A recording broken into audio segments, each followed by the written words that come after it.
Welcome back to the Stories of Northern Life podcast, brought to you by the Sault Ste. Marie Museum. I'm your host, Nicole, and today I am going to be talking about homes that had names here in the Sault.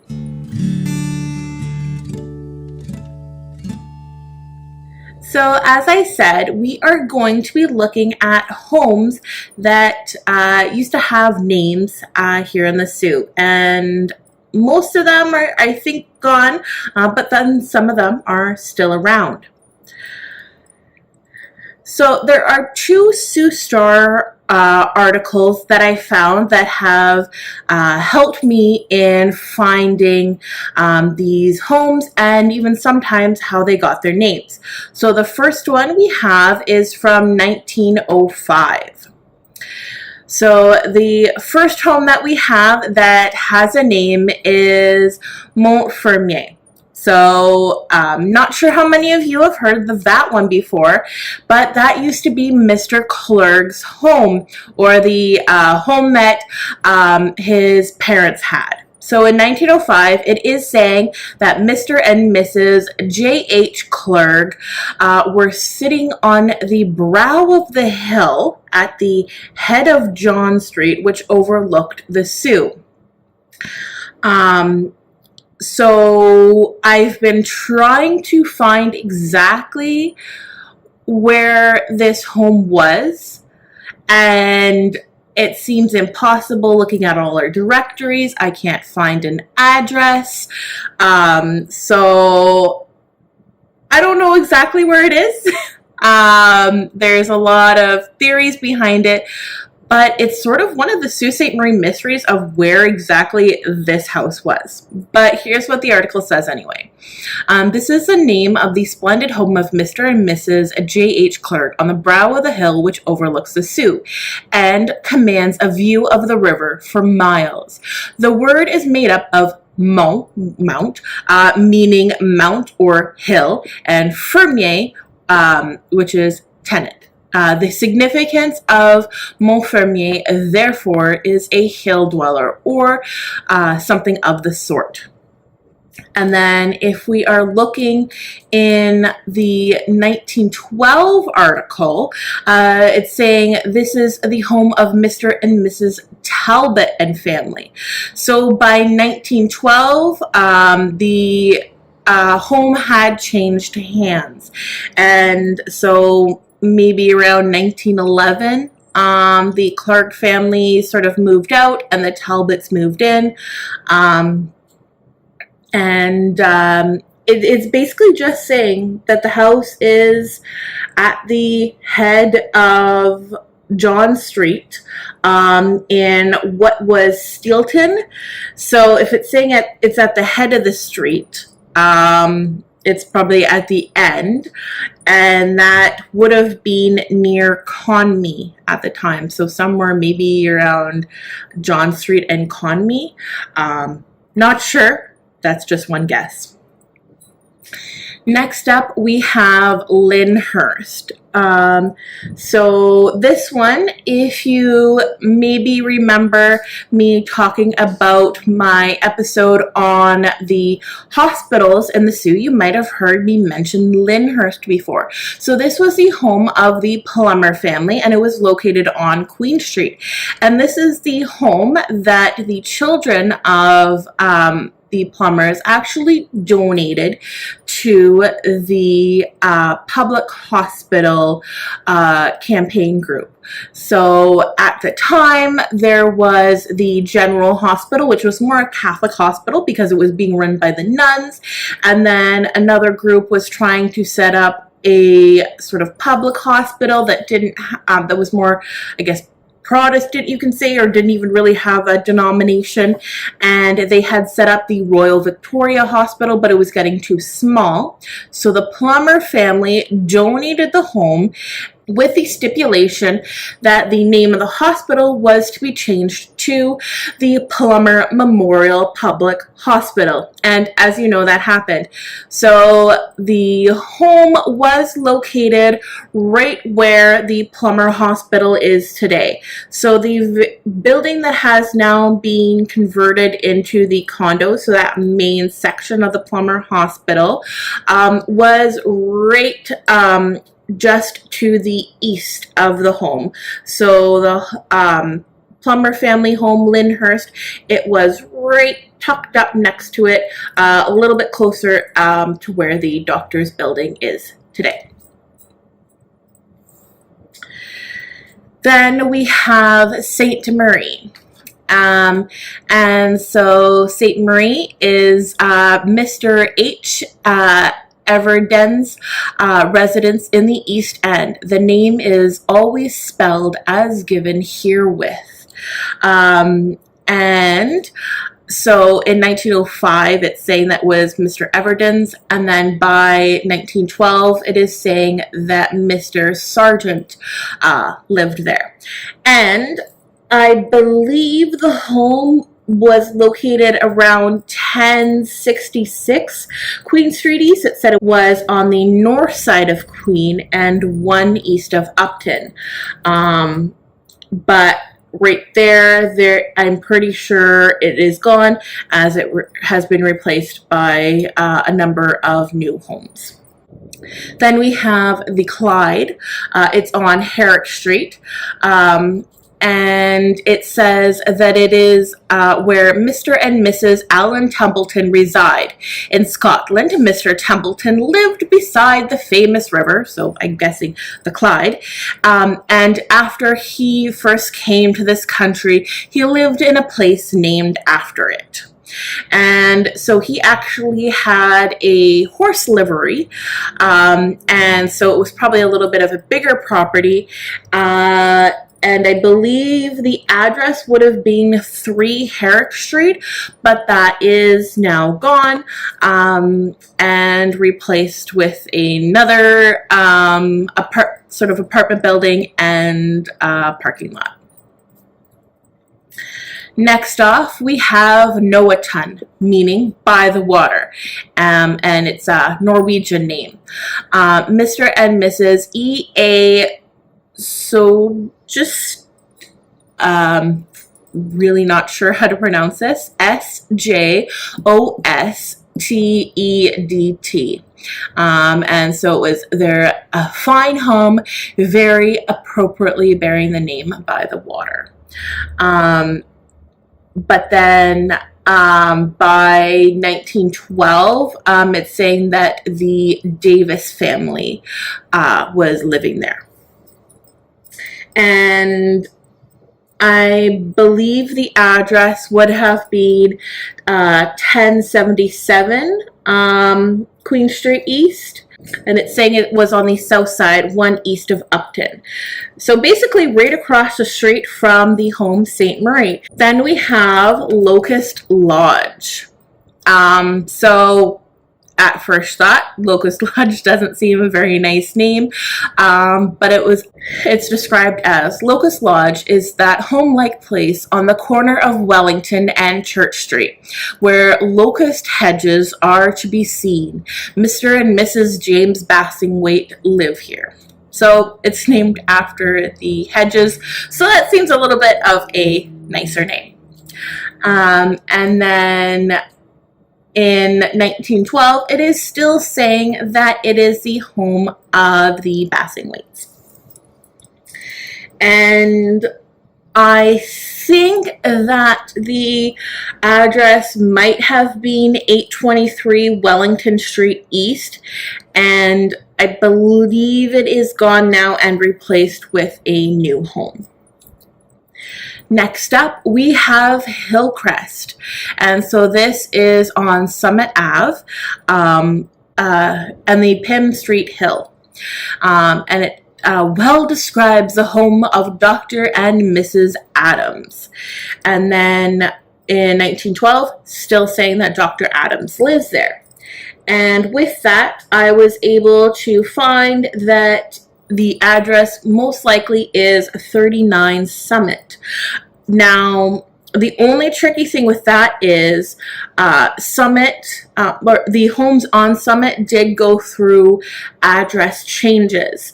So this is taken from when he was living there in 1912. But later on, more in the mid 1900s, they were changing the street numbers on Summit. So I'm not sure if this is still 39 Summit or if the address was then changed. So I'm not exactly sure of the address, but I believe that's the closest one. And also the home is most likely there, seeing as a lot of the homes on Summit are still the old historic homes. So it's saying that it was on the west side of Summit, and it was one west of Pym Street. So that might give you a little bit of an indication of where it is. Next up, we have the Birches. So this is on Pym Street, and it's the home of Mr. and Mrs. Edward Bassingthwaighte. So the last home of the Bassingthwaightes, Locust Lodge, that was James.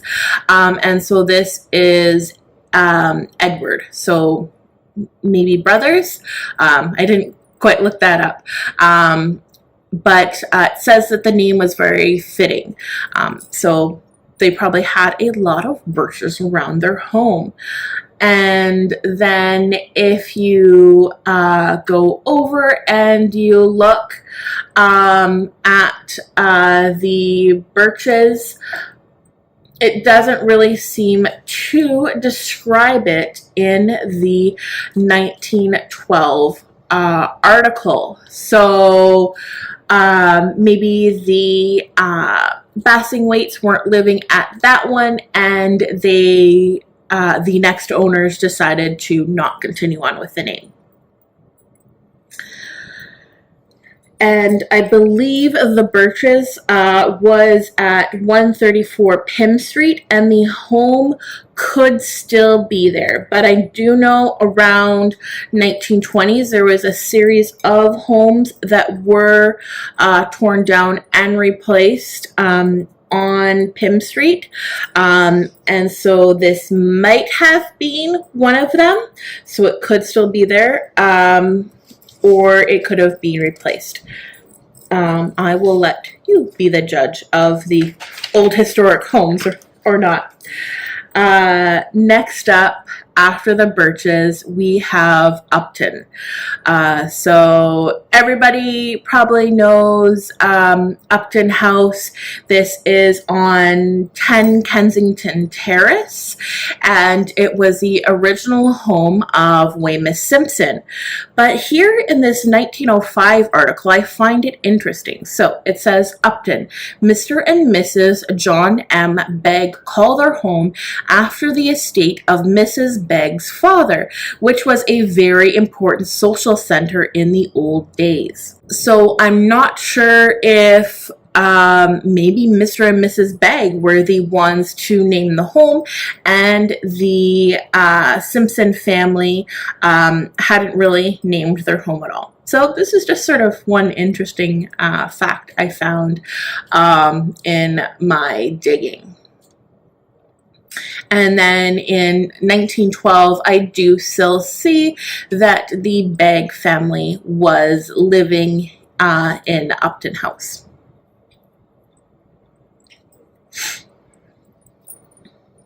Next up, we have Ardenvohr. So Ardenvohr, and it means the home of the Campbells. And in 1905, we do see that Mrs. P.C. Campbell was living there. And so this is on Pym Street, and it's actually a Gaelic word to designate her comfortable home. So if we use that, it being on Pym Street, it was describing it as on the west side of Pym and one north of Herrick. I believe the address was 145 Pym Street, and it quite possibly could still be there. And then if we look at the 1912 article, Ardenvohr isn't there either, so I'm not sure if it then later had other owners who also didn't feel like continuing on with the name. Next up, we have Bishophurst. So this one is here. Maybe some of you have even had a tour inside Bishophurst. So every New Year's Day, the Anglican churches open the home up for tours, so you can go see Bishophurst. But it is the home of the Anglican bishop in Sault Ste. Marie. So in 1905, that was Bishop Thornlow, and then in 1912, it still seems that Bishop Thornlow is here, and this is the home on Simpson Street. Next up, we have Glee Home. So this is on Pym Street, and it's the name of the residence of Mr. and Mrs. L.A. Green. And then we look over to the 1912 article, and it does appear that the Greens were still living there. So looking at Glee Home, it says that Mrs. Leslie A. Green was living there. It was on the north side of Wellington, one west of Church. But it was a little bit hard to find the home of the Greens. They weren't exactly listed as living there in the directory, so it became a little bit of a complication, but it said it was on the north side of Wellington, one west of Church. So with that, I think the address might have been 814 Wellington Street, and it might be gone and replaced by new homes as well. Next up, we have Eastbourne. So this is another home that is still around, and it was actually recently just sold, so it will be interesting to see what the new owners do with the building. And it says in 1905, it is the striking residence of Mr. and Mrs. W.H. Hurst. So this is the family that originally owned it, and why it is now a designated heritage property. And so it is at the corners of Queen Street and Leo Avenue, and it refers in its nomenclature to its location at the east end of the town. Now, the only issue with this is the Eastbourne that we know of and we call is actually at the corner of Queen Street and Upton Street. So I'm not entirely sure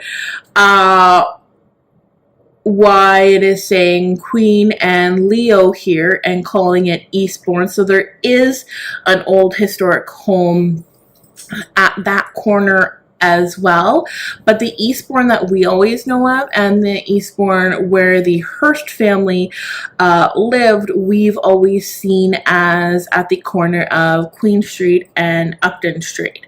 So that was a little bit confusing. Not too sure. But anyway, moving on, we have the Cedars. So this is the pretty home of Mr. and Mrs. T.A. Hand, and it is on Pym Street. And it says, do not belie its name. Cedars are numerous and well kept. So apparently, yeah, there was a lot of cedars surrounding their home. And in 1912, the Hands were still living there. I believe the address was 148 Pym, and it is quite possible that the building is still there. It was on the east side of Pym Street and 5 north of Queen. And in the directories, I was able to find that the address of the Hands in 1912 was 148 Pym. Next up, we have Glencoe Lodge. So this is at the So this is on Wellington Street, and it says, the trim brick residence of Mr. and Mrs. Jacob Huston is named after Glencoe Town, the former residence of Mr. and Mrs. Huston. And we see that in 1912, the Hustons were still living there. And I believe the address is 639 Wellington, and it is quite possible that that home is still there as well. Then we have Mel Home, and this means sweet home, and it is the name of Mr. and Mrs. R.H. Knight home, and they have given their it to their Bruce Street Hill residence. And then we look, and in 1912, it does appear that the Knights are still living there. I think this home might have been 106 Trelawn Ave, but I believe the home may have been torn down, but I'm not too sure. It is just I haven't quite been able to find the exact residence still standing there. Next up, we have Sunnyside. It's Judge O'Connor's residence on Church Street, and he was still living there in 1912, and I believe it is 151 Woodward Avenue, and I'm pretty sure that it's still there as well. Next up, we have Maple Lodge, and it's the name given by Mr. and Mrs. I.J. Downey to their beautiful home on East Street, and it was surrounded by maple trees. And the Downeys were still living there in 1912. The home, I believe, the address was 132 East Street, but it's no longer there. Another one that is no longer there was also on East Street, and it was called The Gem, and it was the pretty East Street home of Mr. and Mrs. H. Plummer, and it's named after the home of an aunt of Mrs. Plummer in England. And so it would have been right behind what was formerly the bank, and now what was Melio's, now Oja's. And so it would have been located right behind that building at 69 East Street, I believe. And so that home has also been torn down. And even in 1912, they weren't talking about the gem anymore. Next up, we have Kohler Grove, and it's where Mr. and Mrs. J.C. Richardson live on Kohler Street. Quite a number of well-kept trees adorn the place, and I believe it was 148 Kohler Street, and I think it is still there. Then after that, we have the Belmont. And so Mr. and Mrs. W.A. Quibel's fine residence on Pym Hill. And it surely is a pretty hill, as the name signifies. And so with that, I believe they lived at 35 Summit. But again, as I was saying before, addresses did change, so not sure of the exact address anymore, other than it is on the west side of Summit and 3 east of Boron. So it's possible that it's still there, but again, don't know the current address. Next up, we have The Pines. It is the home of Mr. and Mrs. C.L. Vaughn. And it was on the Bruce Street Hill, and it wasn't listed in the 1912 article, but I believe it was located at 68 Dufferin Street, and again, I believe that it is gone. Next up, we have Haydn's Villa. It's a play up on the words. It is the home of Mr. and Mrs. C.L. Whitby and refers to the fact that the house is almost hidden from view. And I think it was 126 Woodward, and it is quite possible that it is still there as well. And the Whitbys or Whitneys, I'm not too sure. In 1905, it's saying Whitby. In 1912, it's saying Whitney. But I believe it was the same family still living there over those few years. So next up, we have Hillcrest, and it's where Mr. and Mrs. George Wilson live. It's the White House beside Mr. H.C. Hamilton's that shares with it a centennial station on the hill back of the town. So I think this was 8 Boron Street, but I'm not too sure. But I believe this home is also gone now. Then we have Maryborough. Mr. and Mrs. S. Fawcett's home gets its name from the township where Mr. Fawcett was born. And in 1912, it does appear that the Fawcetts were still living there. And I think this address was 145 Church Street, and if so, I believe the home is still there. Then the last one we have from the 1905 article is Bon Accord. So Bon Accord, from the French, it's a name of a model English home, that of Mr. and Mrs. J.H. Hugel on Wellington and March. And in the summertime, it is a flower garden tended with scrupulous care. And so I believe that their home was located at 189 March Street.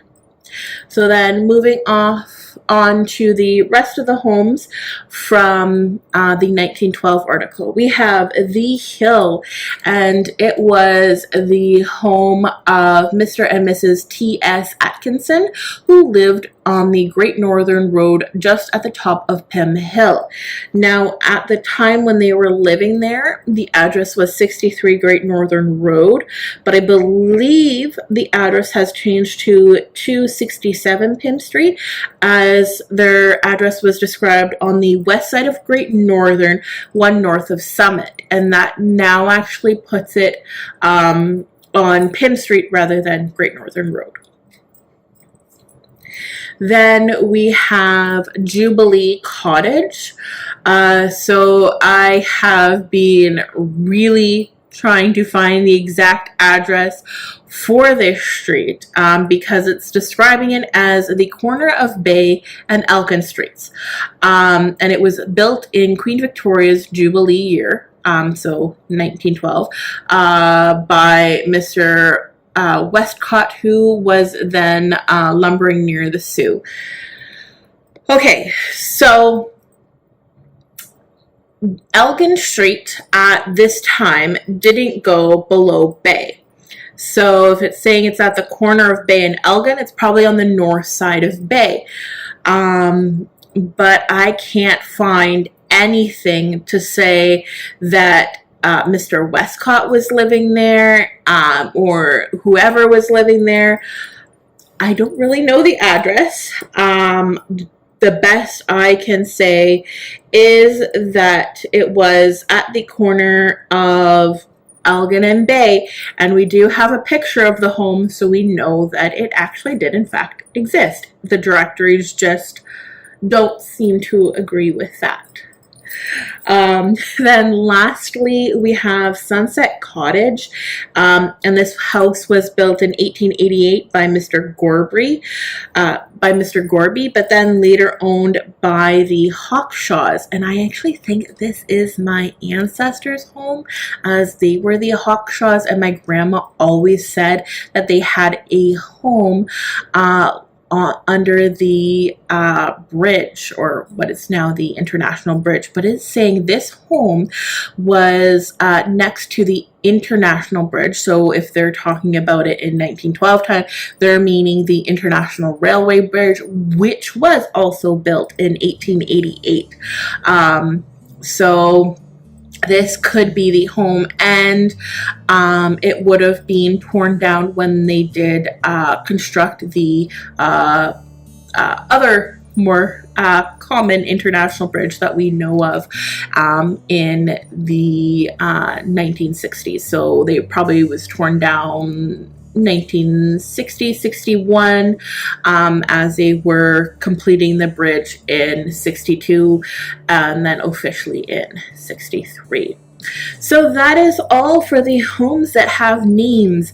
Have you heard of any of these names? Are there any other homes with names that you know of? Please share it with us. I hope you liked this episode, and as always, thanks for listening.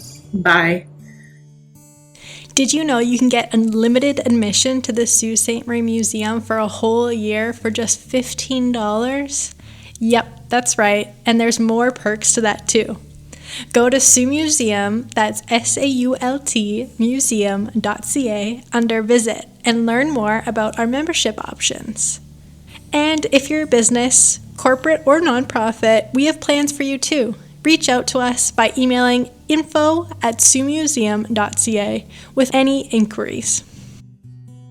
Today's quote comes from Views of the Sault by Heather Ingram, illustrated by Graham Smith. This is a quote about Upton House on 10 Kensington Terrace from Jim Wilson, who lived at 4 Kensington Terrace at their family residence for over 75 years. Quote, I can still point to where the apple orchard was and the barn where I swung from a rope to land in the hay below. At 10 Kensington, those happy times of my childhood in the 1940s are something I will never forget, spent with neighborhood chums, Paul Moore, the Stone brothers, Peter Arnott, the Walker sisters, George Grant, the Greenwood boys and girls, and many others. End quote.